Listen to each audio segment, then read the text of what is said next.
Assalamualaikum warahmatullahi wabarakatuh. Perkenalkan, nama saya Andika Putra. Di sini saya akan mempresentasikan hasil kerja saya dalam mata kuliah Psikologi Pendidikan dengan materi teori belajar behavioristik. Pengertian teori belajar behavioristik. Teori belajar behavioristik merupakan teori belajar memahami tingkah laku manusia yang menggunakan pendekatan objektif, mekanistik, dan materialistik, sehingga perubahan tingkah laku pada diri seseorang dapat dilakukan mulai upaya pengkondisian. Teori belajar behavioristik ini dikenal dengan sebuah teori yang dicetuskan oleh Gege dan Berliner tentang perubahan tingkah laku sebagai hasil pengalaman. Menurut teori ini, yang terpenting adalah satu, masukan atau input yang berupa stimulus dan keluarkan output yang berupa respon. Stimulus adalah apa saja yang diberikan guru kepada siswa, misalnya alat peraga, pedoman kerja, atau cara-cara tertentu untuk membantu belajar siswa. Respon adalah reaksi atau tanggapan siswa terhadap stimulus yang diberikan guru tersebut. Teori ini juga mengutamakan pengukuran, sebab pengukuran merupakan suatu hal yang penting untuk melihat terjadi tindaknya perubahan tingkah laku tersebut. Yang kedua, penguatan atau reinforcement, di mana penguatan adalah apa saja yang dapat memperkuat timbulnya respon. Misalnya, ketika peserta didik diberi tugas oleh guru, ketika tugasnya ditambahkan, maka ia akan semakin giat belajarnya. Maka penambahan tugas tersebut merupakan penguatan positif dalam belajar. Begitu juga sebaliknya. Prinsip-prinsip behaviorisme. Prinsip-prinsip behaviorisme terbagi menjadi tiga. Yang pertama, objek psikologi adalah tingkah laku. Yang kedua, semua bentuk tingkah laku dikembalikan kepada refleks. Dan yang ketiga, mementingkan terbentuknya kebiasaan. Tokoh-tokoh pemikir, tokoh-tokoh dan pemikirannya terhadap teori belajar behavioristik. Yang pertama, Edward Lee Ternonke pada tahun 1874 sampai 1949. Tordinke adalah seorang pendidik dan sekaligus psikologi berkebangsaan Amerika Serikat. Universitas Wesleyan tahun 1895, S2 dari Harvard tahun 1896, dan meraih gelar dokter pada tahun 1898. Menurutnya, belajar merupakan proses interaksi antara stimulus yang mungkin berupa pikiran atau perasaan dan respon, yang juga berupa pikiran, perasaan, atau gerakan. Dari percobaannya yang terkenal, Puzzle Box, diketahui bahwa supaya tercapainya hubungan antara stimulus dan respon, perlu adanya kemampuan untuk memilih respon yang tepat serta melalui usaha-usaha atau percobaan dalam kurun trial dan kegagalan atau error terlebih dahulu. Yang kedua, Ivan P. Pavlov. Paradigma kondisional klasik merupakan karya besar Ivan P. Pavlov pada tahun 1849 sampai 1936.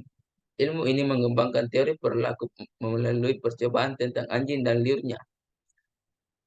Pavlov memperlihatkan anjing dapat dilatih mengeluarkan air liur bukan terhadap rangsangan semula atau makanan, melainkan terhadap rangsangan bunyi.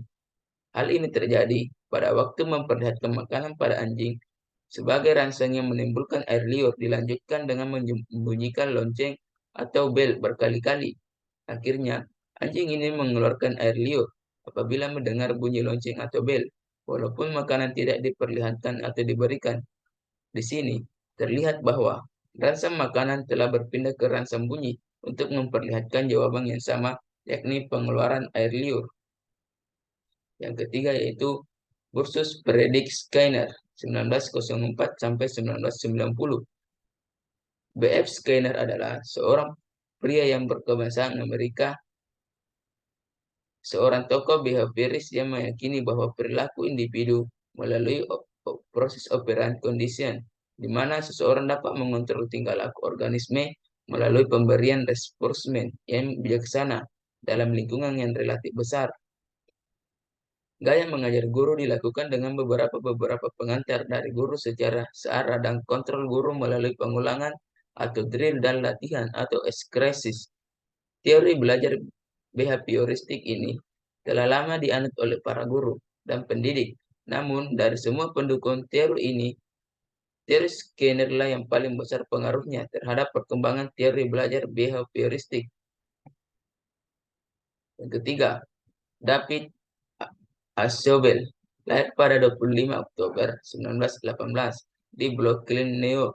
Belajar menurut David Aschobel adalah proses internal yang tidak dapat diamati secara langsung. Perubahan terjadi dalam kemampuan seorang untuk bertingkah laku. Berbuat dalam situasi tertentu, perubahan dalam tingkah laku hanyalah suatu refleks dari perubahan internal. Berbeda dengan aliran behaviorisme, aliran kognitif mempelajari aspek-aspek yang tidak diamati secara langsung, seperti pengetahuan, arti, perasaan, keinginan, kreativitas, dan harapan pikiran.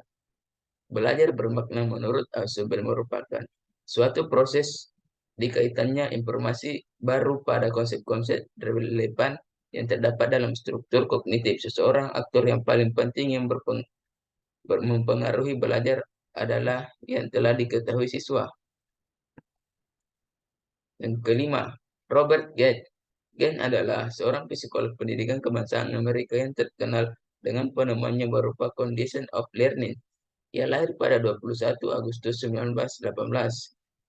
Teori Gates dipakai untuk mendesain support instruksional atau program-program berupa drill sampai simulasi. Kontribusi terbesar dari teori instruksional Gates adalah 9 kondisi instruksional, yaitu yang pertama, mendapatkan perhatian, yang kedua, menginformasikan siswa mengenai tujuan yang akan dicapai, yang ketiga, stimulus, kemampuan dasar siswa untuk mempersiapkan belajar, yang keempat, penyajian materi baru, yang kelima, menyediakan pembimbing, yang keenam, memunculkan tindakan, yang ketujuh, siap memberikan umpan balik langsung terhadap hasil yang baik, yang kedelapan, menilai hasil belajar yang ditunjukkan, dan yang terakhir, meningkatkan proses penyimpanan memori dan mengingat.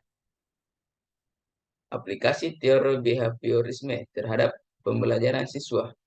Aplikasi teori behavioristik dalam kegiatan pembelajaran yaitu karena memahami pengetahuan adalah objektif, pasti, tetap, dan tidak berubah. Pengetahuan disusun sehingga belajar adalah peroleh pengetahuan, sedangkan mengajar adalah memindahkan pengetahuan atau transfer of knowledge kepada orang yang belajar.